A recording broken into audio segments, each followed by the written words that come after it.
मेरे दिव्य गुरुदेव श्री परमहंस योगानंद जी के द्वारा ये टॉपिक, क्या ईश्वर पिता हैं अथवा माता। एनसीनेटस कैलिफोर्निया में 14 मई 1939 को दिया गया प्रवचन। मुझे उन पर दया आती है जिन्होंने माँ के प्रेम को कभी जाना ही नहीं, क्योंकि वे एक अनुभव से वंचित रह गए हैं। प्रत्येक माता ईश्वर के अशर्त प्रेम की अभिव्यक्ति है। यद्यपि मानवीय माताएं अपूर्ण होती हैं और जगत माता पूर्ण है। मैं प्रार्थना करता हूँ कि सभी माताएं ऐसा ईश्वरीय और निष्पक्ष जीवन व्यतीत करें कि उनका सीमित मानवीय प्रेम जगत माता के विशुद्ध असीम प्रेम में रूपांतरित हो जाए। मेरी माँ मेरे लिए सब कुछ थी।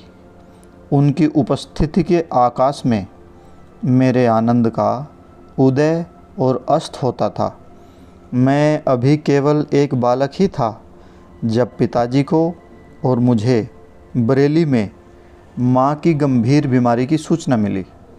हम तुरंत कलकत्ता के लिए रेलगाड़ी में सवार हुए।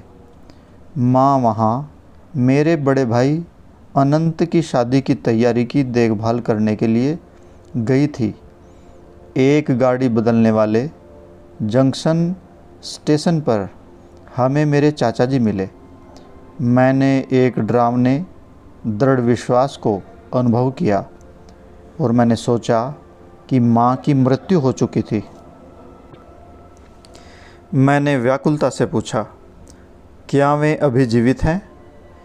एक रेलगाड़ी गरजती हुई हमारी ओर आ रही थी और मैंने अंतर्मन में निश्चय कर लिया था कि यदि माँ की मृत्यु हो गई हो तो मैं स्वयं को रेलगाड़ी के पहियों के नीचे फेंक दूंगा। चाचा जी ने मेरे चेहरे पर निराशा के भाव को ठीक तरह से समझते हुए उत्तर दिया, निसंदेह वे जीवित हैं। परंतु जब हम अपने कोलकाता के घर में पहुँचे, माँ परलोक सिधार चुकी थी। मैं असांत्वनीय था। मुझे कोई सांत्वना नहीं दे सकता था। मैं माँ से अपने सबसे अधिक प्रिय मित्र की तरह प्रेम करता था। उनकी सांत्वनादायक काली आँखें मेरे लिए सबसे अधिक विश्वस्त आश्रय स्थान रही थी। मैंने एक कविता में उस समय अपने वास्तविक अनुभव का वर्णन भी किया था। मैंने लिखा था, अपनी मृत माँ को खोजते खोजते मैंने पा लिया अमर माँ को। सांसारिक माँ का खोया प्रेम मैंने पा लिया अपनी जगत माता में। खोजते और तलाशते उनकी असंख्य काली आँखों में मैंने पा लिया उन दो काली आँखों में। यदि केवल आप भी मेरे साथ उस रोमांच में भागीदार हो सकते जिसे मैंने तब अनुभव किया जब मैंने अचानक अपनी माँ की वे काली आँखें देखी जो मुझे सब जगह से, आकाश के प्रत्येक कण से निहार रही थी। उनकी मृत्यु के बाद कितना अद्भुत अनुभव था वह। मेरा सारा शोक आनंद में बदल गया। मानवीय संबंध आपको आदर्श बनने के लिए दिए जाते हैं, न कि मूर्तिवत पूजा करने के लिए।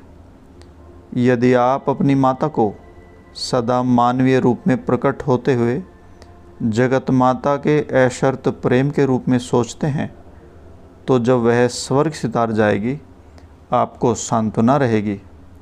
जो माता चली गई है वह आपके लिए खोई नहीं है। वह जगन माता की एक प्रतिनिधि है जो आपके पास थोड़ी देर मातृत्व के लिए आई थी और उसके बाद जगत माता के सर्वव्यापी प्रेम के पीछे छिपी रहने के लिए वापस बुला ली गई थी। जिनकी माता स्वर्गवास हो गई हैं, उन्हें आकाश के परे छिपी जगन माता को अवश्य खोजना चाहिए। आप पर्याप्त गहनता से प्रार्थना नहीं करते। निरंतर मांग के साथ परमात्मा से याचना करें और तब तक बिना रुके इस निश्चय के साथ प्रार्थना करते रहें जब तक उनका उत्तर न मिल जाए।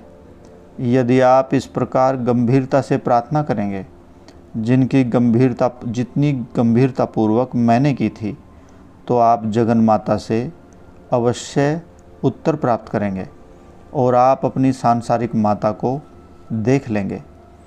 अब मैं प्रत्येक स्त्री को माता के रूप में देखता हूँ। चाहे केवल एक छोटी सी अच्छाई भी दिखाई दे, मैं उसमें जगत माता को देखता हूँ। पुरुषों को चाहिए कि वे सभी स्त्रियों को माता के रूप में देखें। जब वे स्त्री को केवल वासना की संतुष्टि के लिए एक वस्तु के रूप में देखते हैं, वे नहीं जानते कि वे क्या खो रहे हैं। तब वे केवल बुराई को देखते हैं जो उनके अंदर पहले से ही है। स्त्री के मात्र रूप में पवित्रता है। स्त्री को माता की वृत्ति पुरुष को बुराई के गड्ढे में गिरने से बचाने के लिए दी गई थी। यह उसका प्रधान उद्देश्य है। उसकी रचना कामुकता की वस्तु के रूप में नहीं की गई थी। स्त्री की पुरुष के प्रति अशर्त सहानुभूति से अधिक पवित्र और कुछ भी नहीं है। एक कठोर, सम्मानित न्यायाधीश अपने घर में गृहिणी के लिए केवल एक बच्चे के समान है। प्रत्येक स्त्री को संपूर्ण विश्व के लिए प्रेम का अनुभव करना चाहिए। यदि वह जगन माता के प्रेम को व्यक्त करना चाहती है, स्त्री द्वारा दिया गया सबसे बड़ा आशीर्वाद है मात्र प्रेम से मानव जाति को प्रेरणा देना। हर वो व्यक्ति जिसका मन विचलित रहता है, अपने को समझाने के बावजूद भी नहीं समझता, उसको यह अभ्यास करना चाहिए कि छोटी सी एक बच्ची से लेकर वयोवृद्ध माता को भी, स्त्री को सिर्फ माता के भाव में मन ही मन सभी को नमस्कार करते हुए इस भाव में डूबकर कि ये जगत माता हैं जो इस रूप में मेरे सामने हैं, इस भाव में सभी को प्रणाम करें। तो इस अवस्था में, इस भाव में एक मनुष्य का जो हृदय है वो पवित्र हो जाता है। और ठीक ऐसे ही एक स्त्री को भी हर एक व्यक्ति में, एक छोटे बच्चे से लेकर पुरुष तक सभी में परमात्मा को पितृत्व के भाव में कि ये परमात्मा है जो मनुष्य के रूप में इस तरह से प्रकट हो रहे हैं, इस भाव को रखने से कोई भी स्त्री या पुरुष अपनी आत्मा को, मन को और भावनाओं को पवित्र कर सकता है। जय गुरु जी।